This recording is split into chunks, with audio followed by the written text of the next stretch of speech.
Everyone, कैसे हैं आप लोग? उम्मीद है आप लोग अच्छे होंगे और आपकी प्रिपरेशन चल रही होगी। इस प्रिपरेशन को और बेहतर बनाने के लिए आज हमने दूसरी वीडियो लेकर आए हैं, जो हमारा डेली आंसर राइटिंग इनिशिएटिव का पार्ट है, जिसमें हम लोग आज हिस्ट्री का पोर्शंस करेंगे। हिस्ट्री का पोर्शंस है, इसमें हम रिवॉल्ट के बारे में पढ़ेंगे, जो मूवमेंट है उसके बारे में पढ़ेंगे। तो आज का जो टॉपिक है वो है what were the cause of revolt of 1857 और उनका बिहार पे क्या इफेक्ट हुआ। जो कुंवर सिंह थे, बाबू कुंवर सिंह, जो कुंवर सिंह थे, उनका रोल क्या था, इसके बारे में करेंगे। और बिहार में कैसे इफेक्ट हुआ 1857 का, कहाँ कहाँ मेनली सेंटर था, वो सब सारा चीज़ हम लोग इसको कवर करेंगे। ठीक है, ये आपके 38 मार्क्स के क्वेश्चंस होते हैं और 38 मार्क्स को हम लोग सब पार्ट में डिवाइड करेंगे। सबसे पहले हम लोग इंट्रोडक्शन लिखेंगे। ठीक है, 80-85 या 100 वर्ड का लिखेंगे।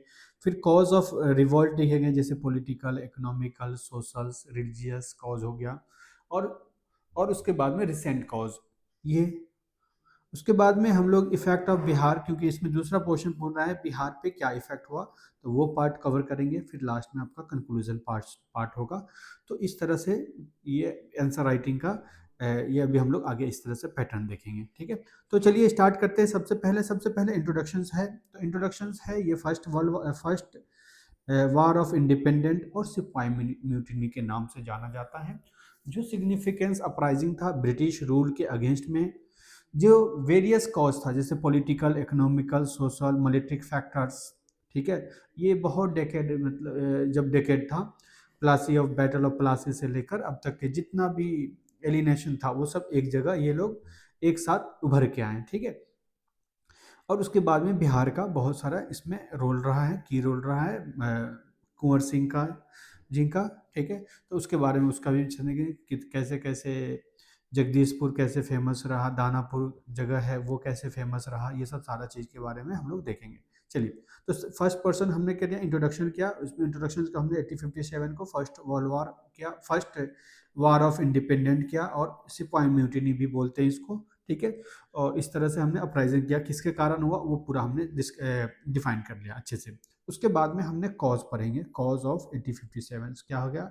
इसको चाहे तो आप फ्लो चार्ट में बना सकते हैं, पॉलिटिकल, इकोनॉमिकल, सोशल। आप फ्लो चार्ट जैसे यहाँ पे कॉज पे लेके ये बना के, और इसके बाद में अलग से एक्सप्लेन कर सकते हैं सब हेडिंग करके। तो ये आपका एग्जामिनर का कहीं से कहीं वहाँ पे जाएंगे। ठीक है, तो जब आप 38 मार्क्स के गए तो मैक्सिमम आप 2 फ्लो चार्ट बनाएं, और एक अगर हो सके तो डायग्राम भी बना सकते हैं आप। ठीक है, अगर डायग्राम रिक्वायरमेंट होता है तो डायग्राम बनाएं, अननेसेसरी डायग्राम मत बनाएं। ठीक है, इसको अवॉइड करें तो अच्छा रहेगा। चलिए, पॉलिटिकल कॉज क्या है। डलहौजी का जो डॉक्ट्रिन ऑफ लैब पॉलिसी था कि जो भी अगर किंग है या क्वीन है, किंग है, तो उसके अगर कोई सक्सेसर नहीं है, मेल सक्सेसर कोई नहीं है, तो एडॉप्टेड चाइल्ड को वो लोग अपना सक्सेसर नहीं बना सकता है। ठीक है, तो इस तरह से था, इस तरह से लाइक झांसी, सतारा, ये सब में था, तो यहाँ पे हुई। ठीक है, उसके बाद में अवध जो था, अवध में जो था मिस गवर्नमेंट के कारण उसको अनेक्स कर दिया। इसमें क्या था, जो सिपाही था ना, मोस्टली जो अवध रीजन में लार्ज नंबर ऑफ रीजन, जो ब्रिटिश का रिक्रूटमेंट जो होते थे वो अवध रीजन का होता था, वहाँ को एनेक्स कर दिया, क्योंकि मिस गवर्नेंस के कारण वहाँ से कर लिया। उसके बाद में इकोनॉमिक्स कॉसेज, जैसे टैक्सेशन था, हैवी टैक्सेशन था, एक्सप्लॉयटेशन, रेवेन्यू, परमानेंट सेटलमेंट हो गया। ठीक है, जमींदारी सिस्टम, ये सब बहुत सारे कॉजेज हो गया। उसके बाद ट्रेडिशनल जो अपना इंडस्ट्री था उसको डिस्ट्रक्शन किया। ठीक है, वाइड स्प्रेड अनएम्प्लॉयमेंट, पॉवर्टी हो गए। ठीक है, ये सब कहीं ना कहीं ये सब कारण है, यही सब कारण थे। अनफेयर ट्रेड प्रैक्टिस होता था, जो जो ब्रिटिश का तो उनको ड्यूटी फ्री मिलते थे, बट इंडियन को वहाँ पे ड्यूटी देना पड़ता था, और ये सब डिस्क्रिमिनेट होता था। ठीक है, तो इसके कारण अनफेयर प्रैक्टिस हो गया। आर्टिशंस के, क्राफ्टमैन, ये सबको सारे अनडिस्क्रिमिनेट यूज करते थे। इकोनॉमिक कॉजेज हमने देख लिया, हैवी टैक्सेशन हो गया, ट्रेडिशनल हैंडीक्राफ्ट इंडस्ट्री का डिस्ट्रक्शंस हो गया, उसके बाद अनएम्प्लॉयमेंट, अनफेयर प्रैक्टिस, ये सब सारा हमने इकोनॉमिक कॉजेज कर दिया। ये और भी बहुत सारे कॉजेज हो सकता है, मगर इतना 3 पॉइंट सफिशियंट है लिखने के लिए, क्योंकि इसमें जो है 4 to 500 का क्वेश्चन की रिक्वायरमेंट है, तो इस तरह से कर सकते हैं। उसके बाद religious causes, social and religious causes क्या करते हैं, जैसे अबोलिशन ऑफ सती। तो ये सती क्या था, एक कस्टम था, वो कहीं ना कहीं एक तरह से सही था, सती एबोलिशन, मगर ये एक कस्टम चला आ रहा था, तो वो वहाँ से वही एलिनेटेड का फिलियन हो गया, वीडियो री मैरिज की वजह हो गया। ठीक है, अटैक ऑफ इंडियन ट्रेडिशनल्स पे, इन्फीरियर बताते थे, ठीक है।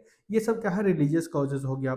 उसके बाद में आपके पास जो in telegram receive a threat of the caste religions, जो रेलवेज हो गया, टेलीग्राम, ये भी थ्रेट होता है कास्ट रीजन पे। क्रिश्चियन क्रिश्चियन मशीनरीज का भी इफेक्ट रोल बहुत था उसमें। उन्होंने क्रिश्चियनिटी को रिलीजियस कन्वर्जन में बहुत रोल किया इन्होंने। तो ये भी एलिनेशन सोशल रिलीजन में। इसमें क्या हो गया, आपका सती हो गया, विडो री मैरिज हो गया, ठीक है। रेलवे टेलीग्राम, ये सब कास्ट सीजन पे बहुत सारे रिलीजियस पे अटैक करते थे। और उसके बाद क्रिश्चियनरी मशीनरी का शोषण, ठीक है। तो उसके बाद मिलिट्री कॉज था। मिलिट्री कॉज का सबसे पहला वो रीजन था जो इंस्टेंट कॉज हम लोग का इनफिल राइफल होता था, वो पता है फैट जो पिग और काउ का होता है, जो दोनों रिलीजियस सेंटिमेंट को हर्ट करता था। उसके बाद डिस्क्रिमिनेशन पेन होता है कि अगर इक्वल पे होता है, जैसे अगर कोई सूबेदार है, इक्वल रैंक पे इक्वल पे नहीं मिलता था, इंडियन को कम मिलता था और वो ब्रिटिश को ज़्यादा मिलता था, तो वो अनइक्वल पेमेंट ऑफ प्रमोशंस, ये सब सारा चीज़ था, ठीक है। उसके बाद में एनेक्सेशन ऑफ अवध, अवध का, क्योंकि सारा जो मेजोरिटी ऑफ आर्मी जो होते थे वहीं से आते थे, ठीक है। उसके बाद में वो था, एक और पॉइंट आप इसमें ऐड कर सकते हैं, सी क्रॉस करने से लिए लोग अवॉइड करते थे क्योंकि रिलीजियस सेंटीमेंट वहाँ से जुड़े होते थे, ठीक है। तो ये सब भी कारण लिख सकते हैं आप।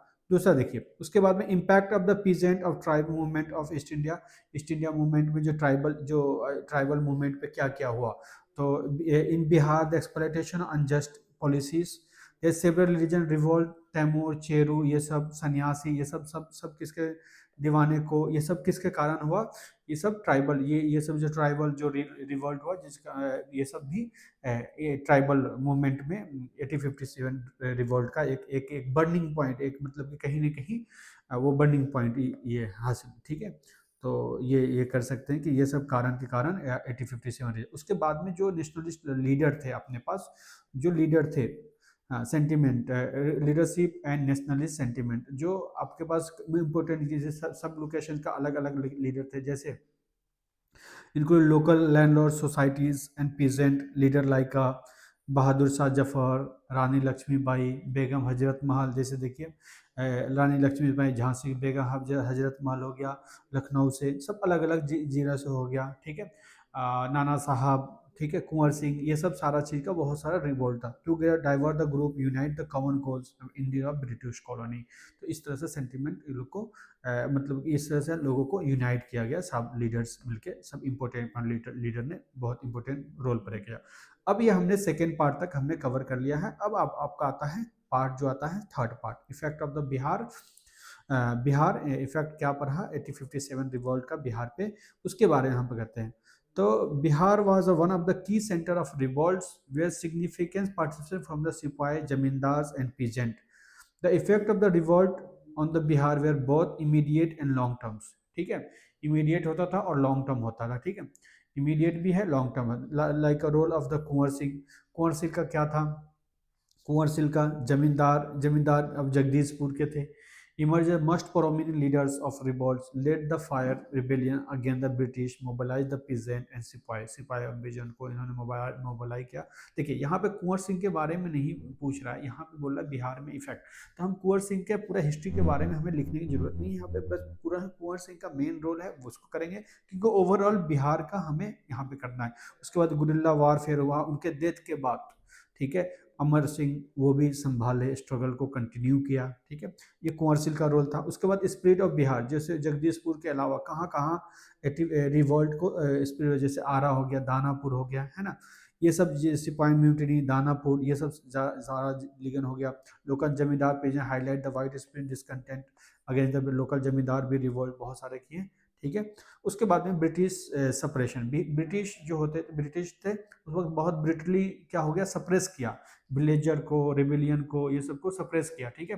तो ये सब सारे कारण थे, है ना। उसके बाद में कुंवर सिंह को रिकैप्चर द, ठीक है। और यहाँ पे the defeat of the Kunwar Singh and recapture the Arrah mark the end of the revolt in the Bihar, but left legacy of resistance, ठीक है। सप्रेशन किया बट के रिकैप्चर के बाद पर लिगेसी हो गई उनकी, ठीक है। उसके बाद सोशल इकोनॉमिक इम्पैक्ट क्या बिहार में पड़ा। उसके बाद deep rooted grievance of peasant and zamindar against the British land revenue expose हो गया, ठीक है। British implemented the strict control of the Bihar leading to increase the exploitation, ये सब सारे कारण हो गया। पॉलिटिकल्स हो गए, ठीक है, पॉलिटिकल्स कारण थे, ठीक है, बिहार में। यहाँ पे देखे futures of general fighting of independent और जमींदारी, सब ये सब सेम। उसके बाद में जो आपका रिवॉल्ट हुआ उसका एडमिनिस्ट्रेशन चेंज क्या हुआ, 1857 रन में आया, ईस्ट इंडिया कंपनी के डायरेक्ट वहाँ पे कंट्रोल हो गया, है ना, क्राउन डायरेक्ट टू प्लेस कर दिया, है ना। गवर्नमेंट ऑफ इंडिया एक्ट 1850 आया, 58 आया, ठीक है, गवर्नमेंट ऑफ इंडिया एक्ट आया, फिर उसमें वाइसराव का नोमेनक्लेचर्स, और इस इन्होंने क्या किया, डिवाइन एंड रूल का पॉलिसी स्टार्ट कर दिया कास्ट एंड रिलीजन सिस्टम्स पे। इन्होंने क्या किया कि जब ये लोग यूनाइट रहेगा तो बहुत सारे फिर से मुश्किल का सामना करना पड़ा, इसलिए इन्होंने डिवाइड एंड रूल का पॉलिसी स्टार्ट कर दिया। उसके बाद में 1857 में water shade movement of India history mark a beginning of ends of the British, water shade movement था बिगनिंग ऑफ यहाँ। उसके बाद में like leader heroic Kunwar Singh हो गया, ठीक है, वेरियस सेक्शन ऑफ सोसाइटी हो गया, ठीक है, while was revolt was crushed by the mark of beginning of large movement independent, ठीक है। तो इस तरह से हम लोग इसको कवर कर लेंगे, ठीक है। और उसके बाद में यहाँ पे करना है revolt remain important chapter in the history of Bihar India's and struggle for the independent, ये सब बहुत इंपॉर्टेंट रोल करता है, इसीलिए हम लोग करते हैं फर्स्ट वार ऑफ इंडिपेंडेंट, इसीलिए इसको 1857 रिजॉल्व होता है। और ये बहुत इंपॉर्टेंट टॉपिक है, यहाँ एग्जाम में क्वेश्चंस आते भी रहते हैं, बट प्रीलिम्स के फैक्ट में जैसे हमें यहाँ पे इंपॉर्टेंट लीडर्स है उसके बारे में हमें बस एक व्यू करना, वहाँ पे पूरा नहीं लिखना है, क्योंकि प्रीलिम्स के लिए इंपॉर्टेंट है, आपका मेन है ना ओवरऑल आपको बताना है कि क्या है सारा चीज़, ठीक है।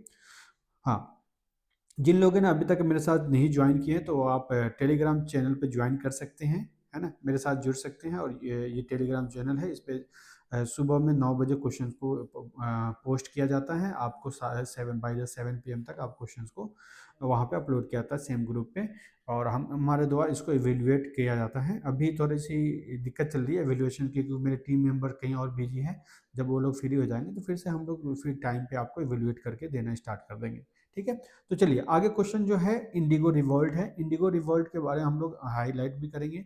ये एक साहब का आंसर है, और ये रियल टाइम एग्जाम का है, 68 बीपीएससी का मेंस का है कुछ पेपर।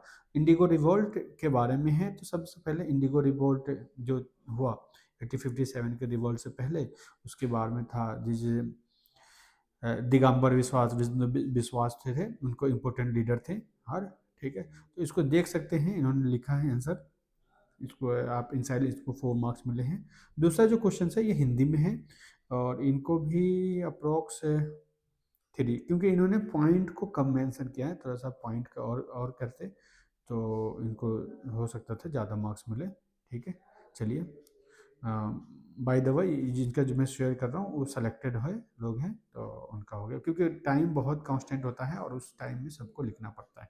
चलिए, आज के लिए इतने ही रहते हैं, और फिर मिलते हैं नेक्स्ट वीडियो में। Thank you.